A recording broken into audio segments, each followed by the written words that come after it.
লাগাম ছাড়া দুর্নীতি ও ঔদ্ধত্য। কিন্তু সেটা বলার পরেই বলবো, তাতেও এই পরাজয়কে ব্যাখ্যা করা যাবে না। আছে তো ওই কাউন্টিং সেন্টারে যেভাবে তাদেরকে আটকে দেওয়া হয়েছে বা যেখানে ঝামেলা হয়েছে, তাতেও কিছু আসনের ব্যাপার আছে, কিন্তু তাতেও এই পরাজয়কে ব্যাখ্যা করা যাবে না। যদি বাংলাতে চাকরি চুরি একটা বিরাট ইস্যু হয়ে থাকে, মানে শিক্ষা দুর্নীতি, তাহলে ব্যাপক থেকে ডাক্তারি এন্ট্রান্স পরীক্ষার ফল লাগাতার লিক হতে থাকা, বাজারে বিক্রি হওয়াটা কি কম কথা? দেশ জুড়ে একটা নেক্সাস গড়ে উঠেছে, যেখানে আপনি চাহিদা মতো টাকা জমাতে পারলেই ইউপিএসসি থেকে, এসএসসি থেকে শিক্ষকের চাকরি বা পুলিশের চাকরি পেতেই পারেন। আমি বলছি না, সংসদ বলছে গত 10 বছরে 158খানা এরকম চাকরি বা প্রতিযোগিতামূলক পরীক্ষার প্রশ্ন বিক্রি হয়েছে, তার মধ্যে মাত্র 18টা ক্ষেত্রে পুরো পরীক্ষা বাতিল করা হয়েছে। বাকি সফল প্রতিযোগীরা কেউ ডাক্তার, কেউ আইএএস, কেউ আইপিএস আপনার পাশাপাশি ঘুরে বেড়াচ্ছে, ভাবলেও সিদ্ধারা দিয়ে ঠান্ডা স্রোত বয়ে যায়। কিন্তু সেই দুর্নীতি তো ইস্যু হলো না। নারী সুরক্ষা, অভয়া খুন আর ধর্ষণ, যে দল ধর্ষকদের গলায় মালা পরিয়ে মিছিল করায়, যে দল ধর্ষককে ভিআইপি ট্রিটমেন্ট দিয়ে রামলালার মন্দিরে আনে, সেই দল নারী সুরক্ষার ইস্যুতে ভোট পাবে। ভাতা দিয়ে ভোট কেনা, দেশের প্রধানমন্ত্রী বলেছেন আমরা এক বিরাট সংখ্যক লাভার্থী তৈরি করতে পেরেছি। লাভার্থী মানে যাদেরকে ভাতা দেওয়া হচ্ছে, যারা আমাদের সমর্থক, ভোট ব্যাংক। সেই দলের এক অংশ এই রাজ্যে এসে বলবেন যে মমতা ভাতা দিয়ে ভোট কিনেছে, আর মানুষ বিশ্বাস করে নেবে। ভোটের পরে তারা সেই সমস্ত প্রকল্প চালাচ্ছেন, শুধু পরের ব্যাপার, কিন্তু ভোটের আগে না। এগুলো একেবারে কাজ করেনি তা নয়, কিন্তু তার চেয়েও বেশি কাজ করেছে এক অসম্ভব একচোখো নির্বাচন কমিশন, এক বিভৎস এসআইআর, আর যা দিয়ে 35-37 লক্ষ ভোটারকে বাদ দিয়ে দেওয়া হলো। হ্যাঁ, এগুলো কাজ করেছে বই। এই অবস্থাটাকে যোগেন্দ্র যাদবের মতন রাজনৈতিক বিশ্লেষকরা একটা দশা রূপান্তর, একটা ফেজ ট্রানজিশন, একটা হঠাৎ করে পাল্টে যাওয়া একটা ছবি হিসেবে ব্যাখ্যা করছেন। বিজ্ঞানের পরিভাষায় জল যেরকম একটা নির্দিষ্ট তাপমাত্রায় পৌঁছে হঠাৎ করে বাষ্প হয়ে যায়, মানে গরম হচ্ছে, হঠাৎ টকবক করে ফুটতে শুরু করবে, বাষ্প হতে শুরু করে দেবে। ভারতের নির্বাচনী ব্যবস্থাও গত কয়েক বছরে সাধারণ অনিয়ম বা একটা ত্রুটিপূর্ণ অবস্থা থেকে, কিছু ত্রুটি ছিল, কিছু ভুলভাল ব্যাপার তো ছিল, কিন্তু একটা সুপরিকল্পিত আর পদ্ধতিগত কারচুপি, একটা স্ট্রাকচারাল রিগিং হয়ে উঠেছে। আর তাই এই বিবর্তন কেবল দেশের একটা রাজনৈতিক দলের জয় পরাজয় নয়, আমাদের রাজ্যের পালাবদল নয়, এটা ভারতের সাংবিধানিক প্রতিষ্ঠানগুলোর নিরপেক্ষতা, নির্বাচনের সামগ্রিক ব্যর্থতা নিয়ে, তাদের ব্যবস্থা নিয়ে মৌলিক প্রশ্ন তুলে ধরেছে। নির্বাচনের চরিত্রটাই বদলে গেছে, আর সেই পরিবর্তন ভারতের গণতান্ত্রিক ভবিষ্যতের জন্য হয়ে উঠতে পারে একটা ব্ল্যাক হোল, একটা কৃষ্ণ গহ্বর, যেখানে একবার নিয়ন্ত্রণ হারিয়ে ফেললে গণতন্ত্রের মূল সুর পুনরুদ্ধার করা কঠিন হয়ে পড়বে। নির্বাচন কমিশনের স্বায়ত্ত শাসন আর নিয়োগ বিতর্কের নেপথ্যে আসল তত্ত্বটা কি? ভারতের সংবিধানের 324 অনুচ্ছেদ অনুযায়ী নির্বাচন কমিশন একটা স্বাধীন স্বায়ত্তশাসিত সংস্থা হিসেবে কাজ করার কথা, কিন্তু গত কয়েক বছর ধরে কমিশনের নিরপেক্ষতা নিয়ে নাগরিক সমাজ, এমনকি সর্বোচ্চ আদালতের মধ্যেও এক ধরনের আশঙ্কা তৈরি হয়েছে বই। একসময় ভারতীয় নির্বাচন ব্যবস্থাকে উত্তর ঔপনিবেশিক, মানে পোস্ট কলোনিয়াল দেশগুলোর জন্য একটা মডেল হিসেবে দেখা হতো, যেখানে প্রতিকূলতা সত্ত্বেও জনগণের রায়ের প্রতিফলন ঘটতো। আমরা বলতাম যে কাউবেল্টের মানুষ অশিক্ষিত, কিন্তু কাউবেল্টের মানুষ বারবার তাদের সচেতনতার পরিচয় দিয়েছেন, তারা সরকার পাল্টে দিয়েছেন। এমনকি গত 24-এও আমরা দেখেছিলাম যে এত কিছুর পরেও উত্তরপ্রদেশের যে সাংঘাতিক বিজেপির পিছিয়ে পড়া, যার জন্য বিজেপি তাদের সংখ্যাগরিষ্ঠতা পায়নি, কিন্তু সেইগুলো মানুষ সেটা মনে করে। বারবার সরকার ফেলেছে, বারবার সরকার গড়েছে, মানুষ জনতা জনার্দনের রায়ের প্রতিফলন আমরা দেখেছি। কিন্তু এই পরিস্থিতিতে ধীরে ধীরে এমন একটা জায়গা হয়ে উঠছে, নির্বাচন কমিশনকে অনেক ক্ষেত্রে শাসক দলের একটা এক্সটেন্ডেড পার্ট। নির্বাচন কমিশন আর স্বাধীন নিরপেক্ষ নয়, তারা একটা শাসক দলের আর একটা অফিস। কিরম ভাবে আর একটা অফিস?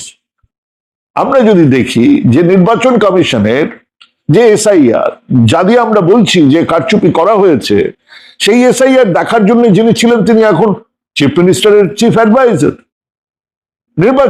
রাজ্য নির্বাচন কমিশন যিনি চালালেন তিনি এখন চিফ সেক্রেটারি, মুখ্যমন্ত্রীর মুখ্য সচিব।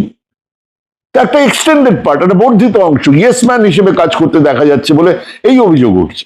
সে অভিযোগ দেশের 42% মানুষের, যারা 2023 সালে সংসদে একটা নতুন আইন পাশ করেছে, chief election commissioner and other election commissioners act 2023। কেন এটা পাশ করতে হলো? আসলে নির্বাচন কমিশনারের নিয়োগ প্রক্রিয়াটাকেই পুরো বদলে দেওয়া হলো। এর আগে সুপ্রিম কোর্ট একটা রায় দিয়েছিল, অনুপ বর্ণওয়াল বনাম ইউনিয়ন অফ ইন্ডিয়া, এই মামলায় একটা রায় দিয়েছিল যে নিরপেক্ষতা বজায় রাখার জন্য প্রধানমন্ত্রী, লোকসভার বিরোধী দলনেতা এবং ভারতের প্রধান বিচারপতি দিয়ে তৈরি হোক একটা কমিটি, সেই কমিটি কমিশনারদের বাছাই করুক। তাহলে কি হতো? তিনজনের আলাদা অস্তিত্ব। আমরা অন্তত ধরে নিতে পারতাম যে তিনজন আলাদা আলাদা অস্তিত্বে একটা নিরপেক্ষ কেউ কমিশনার হতেন। কিন্তু নতুন যে আইন পাশ, কেন আইনটা পাশ করা হলো? নতুন আইনটা কি? যে প্রধান বিচারপতির পরিবর্তে একজন ক্যাবিনেট মন্ত্রীকে রাখা হবে। কেন? কমিটি তৈরি করার দরকারটা কি? কমিটি দিয়ে হবেটা কি? কারণ এই কাঠামোগত পরিবর্তনের ফলে নিয়োগ কমিটিতে সরকারের সংখ্যাধিক্য এখন গ্যারান্টেড 2:1। কার্যত শাসক দলকে তার পছন্দের ব্যক্তিকে আম্পায়ার হিসেবে বেছে নেওয়ার ক্ষমতা দিয়ে দিয়েছে। তুই হবি। তো তাহলে ব্যাপারটা কি দাঁড়াচ্ছে? যে সরকার ঠিক করে দেবে কে নির্বাচন কমিশন চালাবে। নির্বাচন কমিশনের মাথায় যে থাকবে নির্বাচিত সরকারের সেই শাসক দলের, সেখানে তারা জুড়ে দেওয়া হবে। রিটায়ার্ড একজনকে একটা দায়িত্ব দেওয়া হলো, তিনি সেই দায়িত্ব পালন করলেন, তারপরে খুব খুশি, তাকে অ্যাডভাইজার করে দেওয়া হলো। এই যে বিষয়টা চলছে, এই বিষয়টা কি আমরা একটা পালাবদল নিয়ে কথা বলছি? আমরা খালি এই আপনারা খেয়াল করবেন আমাদের এই মতামত অনুষ্ঠানে বারবার আমরা এই কথা বলছি। কেন বলছি? এই নিয়োগ প্রক্রিয়ার ফলে কমিশনের ভেতরে যে হোম আম্পায়ার কালচার শুরু হয়ে গেল, তারা এখন কর্তার ইচ্ছে কর্ম করা শুরু করবেন, করছেন। এবং এই বাংলার নির্বাচনে ছিল সেটা করলাম 2024 সালে সাধারণ নির্বাচনে মাত্র কয়েক সপ্তাহ আগে অত্যন্ত দ্রুত গতিতে দুজন নতুন কমিশনার নিয়োগ করা হলো। আর দুজনেই শাসক দলের নেতার বা বলা ভালো অমিত শাহের ঘনিষ্ঠ। স্বাভাবিকভাবেই ফাউল প্লের আশঙ্কাকে আরো জোরালো করা হয়েছে। বুথ দখল, ব্যালট ছিনতাই, এসব এখন অতীত ব্যাপার। এখন অনেক সূক্ষ্ম, অনেক আইনসম্মত পদ্ধতিগত উপায়, যাকে বলা হচ্ছে ভোটার তালিকার আমূল সংশোধন, curation of voter list. Paschimbanga আর অসমের সাম্প্রতিক নির্বাচনী অভিজ্ঞতা এই আশঙ্কাকে একেবারে সত্যি করে তুলেছে। আমরা বিহার থেকে দেখতে শুরু করেছিলাম, ভোটার তালিকা থেকে ঢালাওভাবে নাম বাদ দেওয়া হলো, ডেমোগ্রাফিক চেঞ্জের দোহাই দিয়ে নির্বাচনী সীমানা পুনর্বিন্যাস করে জনমতকে একেবারে পুরোটা বদলে দেওয়ার চেষ্টা করা হচ্ছে। আর সেটাই মূল অভিযোগ। একটা তুলনামূলক বিশ্লেষণ করলে দেখতে পাবেন যে পশ্চিমবঙ্গের ক্ষেত্রে দেখা যাচ্ছে 91 লক্ষ ভোটারের নাম সন্দেহজনক তালিকা থেকে বাদ দেওয়া হয়েছে। যদিও কমিশন এটাকে একটা রুটিন বা বিশেষ নিবিড় সংশোধন হিসেবে দাবি করছে, কিন্তু এই বাদ দেওয়া নামের মধ্যে প্রায় 35-37 লক্ষ নাম অত্যন্ত সুপরিকল্পিতভাবে বেছে নেওয়া হয়েছে যারা বৈধ ভোটার। এবং কখন? সেটা যখন আর কিছু করার নেই, তারা ট্রাইব্যুনালে গিয়ে তাদের রায় বার করানো সম্ভব নয়, তারা ভোটই দিতে পারলেন না, নির্বাচন হয়ে গেল, নির্বাচনে জয় পরাজয় হয়ে গেল। এবং জয় পরাজয় যত ভোটের তার চেয়ে অনেক বেশি ভোট বাদ পড়ে গেছে, যা নির্বাচনের ফলাফলকে সরাসরি প্রভাবিত করেছে বইটি। একইভাবে অসমে লোকসভা, বিধানসভা কেন্দ্রগুলোর সীমানা পুনর্বিন্যাস, ডিলিমিটেশন এমন ভাবে করা হয়েছে যা নির্দিষ্ট কিছু সম্প্রদায়ের, মূলত মুসলমান অহম ভোটার, তাদের রাজনৈতিক প্রভাবকে কমিয়ে দিয়েছে। ফলে সেখানে শাসক দল নির্বাচনের আগেই 20 থেকে 30টা আসনে বাড়তি একটা সুবিধা, অ্যাডভান্টেজ নিয়ে লড়াই করার সুযোগ পেয়েছে। এর সঙ্গে রয়েছে ইডি, সিবিআই, ইনকাম ট্যাক্স। নির্বাচনের মধ্যে তারা তাদের হানাদারি চালিয়ে গেছে। অন্যদিকে খোলামকুচির মতন টাকা উড়েছে। 2024 সালে লোকসভা নির্বাচনে যে আনুমানিক 1.35 লক্ষ কোটি টাকা খরচ হয়েছে আমাদের রাজ্যে, গত মমতা সরকার চলাকালীন যে পুরো টাকাটা খরচা হতো না, এই যে বিভিন্ন সামাজিক খাতে সামাজিক ব্যয় যেগুলো হতো, মানে এই লক্ষ্মীর ভান্ডার, কন্যাশ্রী ইত্যাদি, সব মিলিয়ে যে টাকাটা, সেই টাকাটা একটা নির্বাচনে খরচ হয়েছে। এবং সেখানে 542 জনকে নির্বাচিত করার জন্য 1.35 লক্ষ কোটি টাকা, ভাবা যায়। আর তার সিংহভাগ বিজেপির। এই বিশাল অর্থ। লেভেল প্লেইং একটা ফিল্ড বলে একটা কথা আছে, যে তুমি আর আমি খেলতে আসবো। সে খেলতে আসছে কত টাকা নিয়ে, এর ধারণাটাকে পুরোপুরি ধ্বংস করে দিচ্ছে। এগুলো কোথায় আটকে যেতে পারত? এগুলো সবকটা আটকে যেতে পারত যদি দেশে স্বাধীন গণমাধ্যম থাকতো। তাহলে তো এগুলো করা সম্ভব হতো না। মোদীজি, অমিত শাহ তার ব্যবস্থা আগে থেকেই করে রেখেছে। পরিচিত গণমাধ্যম এখন শাসক দলের প্রচার যন্ত্র, সেটাতে কোনো লুকোছাপাও নেই। নেটওয়ার্ক 18, রিলায়েন্স ইন্ডাস্ট্রিজ মুকেশ আম্বানির, শাসক দলপন্থী হিসেবে চিহ্নিত। এনডিটিভি আদানি গ্রুপ, গৌতম আদানির। মালিকানা পরিবর্তনের পরে তার পরিবর্তন হয়ে গেছে। রিপাবলিক টিভি অর্ণব গোস্বামীকে নিয়ে আলাদা কিছু বলার নেই, বিজেপির থেকেও বেশি বিজেপি। জি মিডিয়া, সুভাষচন্দ্র বিজেপি সাংসদ এবং তাদের সঙ্গে ঘনিষ্ঠ। টাইমস গ্রুপ, শাহজহিন পরিবারের কর্পোরেট গণমাধ্যমের এই যে মেরুকরণ, পাশাপাশি ডিজিটাল প্ল্যাটফর্মে ভুল তথ্য বা ডিসইনফরমেশন ছড়ানোর একটা একটা সুসংগঠিত কারখানা তৈরি হয়ে গেছে। আপনি লিখুন আজকে যে ভাই তেলের দাম বাড়লো কেন, সঙ্গে সঙ্গে লিখছে আপনি জানেন না, এতদিন এত এত এত তারা হিসেব দিয়ে দিচ্ছে যে কত কত দাম বেড়ে গেছে, ক্রুড অয়েলের দাম কত বেড়ে গেছে। আচ্ছা, যখন ক্রুড অয়েলের দাম কমেছিল তখন কমেনি কেন? তারা এটা ভাবছে না। এই যে আইটি সেল এই যে ন্যারেটিভটা তৈরি করছে, এই ন্যারেটিভটা ছুঁড়ে দেওয়া হচ্ছে।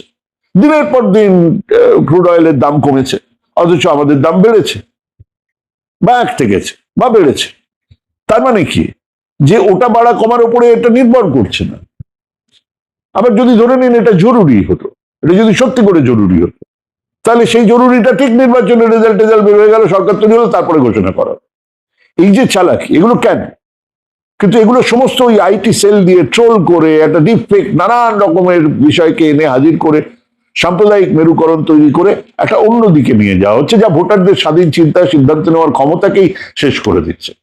শেষ ভরসা কে ছিল? সব তো গেল। শেষ ভরসা কে ছিল? বিচার বিভাগ। জুডিশিয়ারিকে বরাবরই একটা দারুণ শক্তিশালী প্রতিষ্ঠান হিসেবে দেখা হয়, অন্তত আমরা দেখতাম। যার কিচ্ছু নেই সে বলতো ঠিক আছে, তোমাকে কোর্টে দেখে নেন।